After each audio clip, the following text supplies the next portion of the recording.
Delilah and Annalise nodded reluctantly. Alistair stood up and headed toward the semicircle of rocks.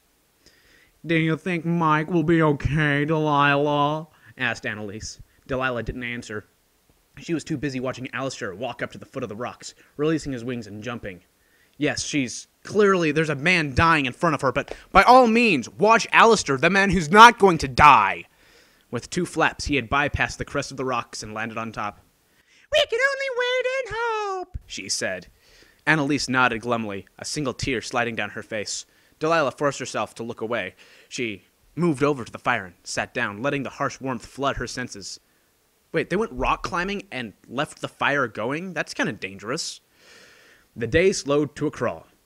Well, I could imagine. Someone almost dying usually just takes the wind out of my sails. That's just me. Alistair only checked on Mike once, gliding down to the tent before flying back up to the top of the rocks again. What a douchebag. He stood there, his arms folded, his wings spread out like solar panels. He didn't seem to be moving, his head scanning from side to side, watching for the helicopter. Then Delilah heard it, the faintest sound of rotors beating against the air. The helicopter was here. Alistair stepped forward, searching for it in earnest. He finally spotted it. Delilah noticed a speck moving in the distance, flying sideways across the horizon. Alistair raised his hands in the air and shouted, "Ace 2O Signum!" A bolt of red energy shot from between Alistair's hands skyward. It flew like a rocket before imploding hundreds of feet up. Okay, let me get this straight. He shot a light up in the air and it implodes, not explodes, meaning that the light goes inwards. So that's supposed to be what? Because apparently Delilah understood. Alistair was signaling the helicopter where they were situated. It worked. Wow, these helicopter pilots are awesome. The helicopter turned and headed towards the now smoke-gray cloud hanging in the air. After several minutes, the drumming of the rotors were the soul noise. Alistair didn't... It's the soul noise!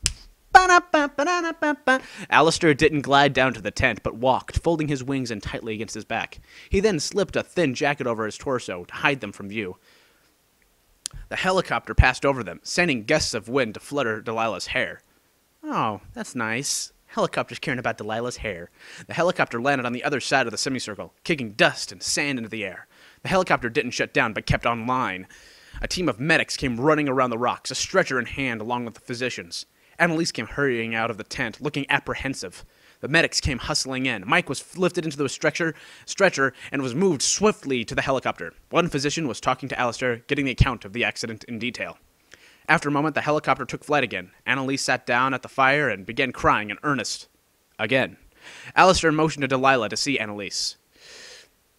Delilah sat down next to Annalise and put her arm around her. Alistair began picking up camp, but he said nothing, but packed up the tent, setting them inside the Subaru. In 20 or so minutes, Alistair had packed everything away and was coming over to the fire. Annalise had stopped crying and stood up. Her eyes were all red and blotchy. Alistair put an arm around her and led her to the car. Delilah jumped into the passenger seat as Alistair settled into the driver's. The car started up with a rumble and they drove off. As they drove, Annalise leaned against Alistair and closed her eyes. Alistair wrapped an arm around her and glanced at Delilah. Delilah smiled slightly. Okay. All right. It says right here, Alistair put an arm around Annalise and led her to the car.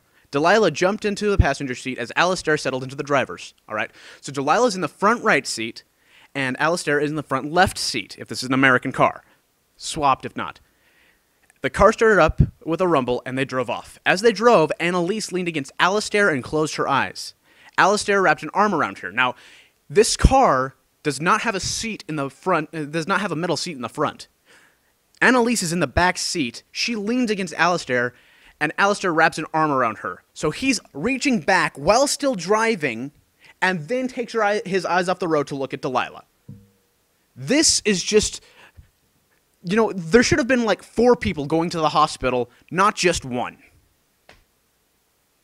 5 hours later, Delilah woke up at dusk to find the car parked outside the Bountiful Hospital, which, all things considered, is much further away than any other hospital. They hurried inside. Alistair talked to the desk secretary, who referred them to Mike's room. After going up 4 floors and down 3 corridors, then past 2 doors and into 1 room, Alistair knocked on Mike's room. Delilah gasped in surprise. This room was the same one she had occupied while hospitalized. Or was it her imagination? I don't know. She might have had brain damage at the time. Mike's family was aligned around the room, looking somber. Mike was lying in a hospital gown. His face was clean, free of blood. A large bandage was wrapped around his head like a turban. Oh, cool, he's Al-Qaeda now. He was still unconscious, and Mr. and Mrs. Weaver were closest to the bed. Mrs. Weaver was holding the youngest daughter securely to her. She was crying, large tears sliding down her small cheeks. Alistair was checking the medical equipment. He studied the life readings and frowned. He exchanged a covert glance with Delilah and shook his head slightly. Mike isn't going to make it. That's going to hurt. Ho! Everyone jumped as the medical equipment gave a large beep. Mike gave a voluntary shudder and shook all over. Wait, Mike gave a voluntary shudder? Isn't he like in a coma or something? How can he voluntarily shudder? Mike's family leapt to their feet as lights and sirens sounded. The heart rate meter flatlined. 4 doctors rushed in. The family immediately backed up against the wall. "You're going to need to leave," ordered a broad-chinned doctor. None of the family listened.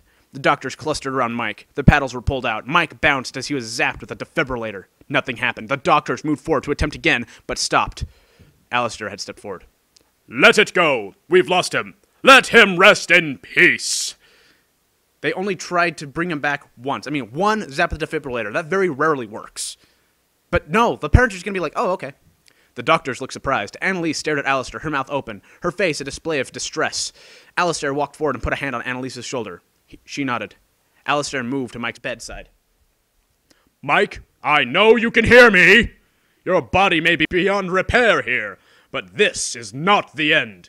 But it's the beginning." Ha! Alistair pulled out 2 objects, a small crystal and pouch. Delilah recognized the crystal. It was an orichalcum, the same stone as what hung around her own neck. It was deep green with gold veins crossing its face, matching his gemstone hand. Alistair pulled the glove off his crystalline appendage. Wasn't he trying to keep this a secret? Now he's showing off his magical hand in front of a giant group of doctors, a friend's parents, his little sister, his girlfriend. Alistair opened the little pouch and pulled out a completely transparent crystal with his right hand. It was the same shape as the orichalcum, but devoid of color. Alistair slowly placed the crystal in Mike's open hand. The crystal quivered and glowed white. In a matter of seconds, it had changed and gained color. It was now a navy blue, with aquamarine veins glimmering on the surface. It lay motionless, beating away at a steady rhythm. "There's nothing more we can do. Annalise, do you wish to stay?" Annalise shook her head. Alistair held out a hand to her. She took it and stood up. Alistair put an arm around Delilah. Mike's family was huddled around Mike, mourning the loss of their oldest son. Alistair led the way out of the room, down the corridor, silently crying. The funeral was held 3 days later, on a miserably stormy Friday. What a miserable night to have a storm. The rain beat down on the somber party, mixing in the tears of all those present. Everyone was wearing black clothing. Alistair was wearing pure black robes. Or very, very dark green robes, wink, wink. Annalise was beside herself with grief. She and Mike had been childhood friends. Nothing seemed to comfort her. Then Alistair went over and talked with her. Apparently this is going to make her feel comforted. Annalise flung her arms around Alistair and began to cry harder. Oh, I was wrong. Finally, the party moved off back to the procession of cars parked nearby. Except for Alistair, Delilah, and Annalise. They stayed there until a bleak sunset shone through the separating clouds, ending the day and the life of a dear friend. Wait, they're going to bury him alive until the end of that day? That's horrible! End of Chapter 8.